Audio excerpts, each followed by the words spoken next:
Bai, egun hon eta eskerrik asko etortzeagatik. Gaur hemen, Iruñeko jai batzordetako bikide gaude. Auzo guztiak ordezkatzen dituen auzoak plataformaren izenean. Nire izena, Maider da, Sanduzelaitik. Eta nirea, Josu Alkalde, Sanduzelaitik ere. Sanduzelai auzoko 2004ko jaiak astear daudela, Iruñeko auzoetako jai batzordeen koordinatzailea den auzoa plataformatik ez diogu hasiera eman nahi epealdi berri honi aurreko urtean ospatu ziren jaien balorazioa herritarrekin partekatu gabe. Orain dela hilabete batzuk, Iruñeko auzoetako jai batzordeok oso positiboki baloratu genuen beste bin ere 11 ekitaldi antolatu ahal izana, eta milaka bizilagun bildu izana gure auzoetan giro alai eta jai giroan. Hala ere, ezin ditugu ahaztu jasandako oztopo eta traba guztiak gure auzoetako jaiak modu egokian antolatu eta ospatzeko garaian. Topatu genituen hauetako traba batzuk logistikari erantzuten diote. Zerbitzu asko azpikontratatzearen ondorioz, Iruñeko udalak, Nafarroako udal gehienek ez bezala, ez du eragile propiorik jaien antolaketan beharrezkoak diren lan batzuk egiteko. Beste traba batzuk aldiz izaera politikoa dute. Harriduraz hartutako erraldoien desfileak espaloietan barna, garbiketa indartzeko udal laguntzarik eza, jaiguneetan komunarik jartzeko behin eta berriro ezezkoen jasotzea, edota eraso sexistei aurre egiteko inolako protokolorik udalaren partetik dira, besteak beste 2023an aurre egin behar izandako oztopoen adibideak. Udalaren jarrera horrek eramaten gaitu berriz ere hurrengoa gogoratzera. Auzoetako jai batzordeak adin, genero, kezka eta barretako pertsona desberdinok osatzen ditugu. Espazio aberasgarriagoak eta pluralagoak sortuz. Ez dira inoiz leku okupatu eta ilunak izan. Kontrakoak baizik. Edozein bizilagunek badaki gurekin harremanetan nola jarri eta non aurkitu. Eta argi esan nahi dugu lan guztia auzolanean egiten dugula.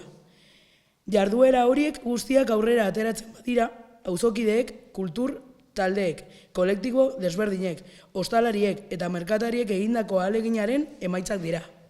Hortaz, auzoetako bizilagun guztiak herri mugimenduko sareetan parte hartzera gonbidatu nahi ditugu. Eragile asko daude aukeran. Auzo biziak eta jai herrikoiak izaten jarraitu nahi badugu, bizilagun guztien laguntza eta babesa behar dugu. Denok dugu gure ekarpen non egiteko aukera. Udal berriarekin harremanetan aldatu dela dirudi. Martxoaren hasieratik hainbat bilera egin ditugu udal alor desberdinekin, eta gure elkarlanerako eta koordinaziorako borondate handiagoa ikusi dugu. Hurbilketa horren ondorioz, kultur sailaren eta jai batzordeen arteko lankidetza hitzarmenari jarraipena ematea erabaki dugu. Hitzarmen honetan jasotzen dira udalarekin elkarlanean aritzeko klausulak eta baldintzak. Eta azken urteotan eskatu izan dugun bezala, jaien antolaketan sortzen diren beharrei erantzun behar die hitzarmen honek. Auzoetako jai segurtasun eta osasun baldintzak egokienak ospatu daitezen. Hala dela eta, gure poza adierazi nahi dugu, eta aditzera eman nahi dugu 2024ko auzoetako jaiak ospatzeko. Jai egitarauetan ekitaldi kultural gehiago eskaini ahalko ditugula. Osasun azpiegitura materialetan inbertsio handiagoa egin ahalko dugula, eta erraldoien desfile eta kalegiak berriz ere errepidetik egin ahalko direla. Hori da Nafarroako udalerri gehienetan jaietarako ematen den elkarlana. Iruñean izan ezik. Udal agurgarria, hiri honek 14 auzo ditu, eta Sanferminetatik haratago auzoetako jaiak ere ospatzen dira. Hau da jarraitu beharreko bidea, baina oraindik asko dago egiteko jaietako normalizazioari dagokionez. Ezin dugu ahaztu herri mugimenduak egindako lanagatik ez balitz, Iruñeko auzoetako kaleak ekitaldirik gabe emango luketela urtea. 2023an Iruñeko udalak auzoetan egin zuen kultur ekarpena bi udako zine sasoietara eta txistulari zein gaitarien kalegietara soilik mugatu zela. Hori nabarmen kontra jartzen da herri mugimenduaren proposamenarekin. Iaz, bakarrik, Iruñeko auzoetako bizilagunek 1129 ekitaldi izan zituzten euren gozamenerako. Jai batzordeek eta kultur koordinatzaileek antolatutako jai egitarau guztiei esker.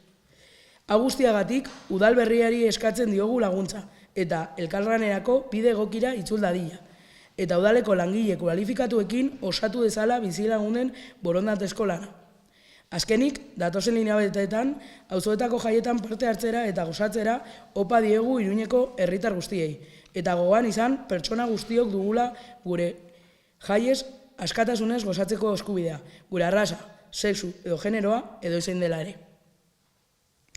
Hace unos meses, el conjunto de barrios de Iruña valorábamos muy positivamente haber vuelto a organizar un sinfín de actos y haber logrado congregar a miles de vecinas en un ambiente alegre y festivo en nuestros respectivos barrios. No obstante, no podemos olvidar las numerosas trabas y dificultades que obstaculizaron el desarrollo de las actividades festivas en los barrios de la ciudad. Algunas de las trabas encontradas son de carácter logístico, ya que debido a la externalización de muchos servicios, el Ayuntamiento de Iruña, a diferencia de la mayoría de ayuntamientos de Navarra, carece de personal propio para ejecutar diferentes tareas necesarias en nuestros actos.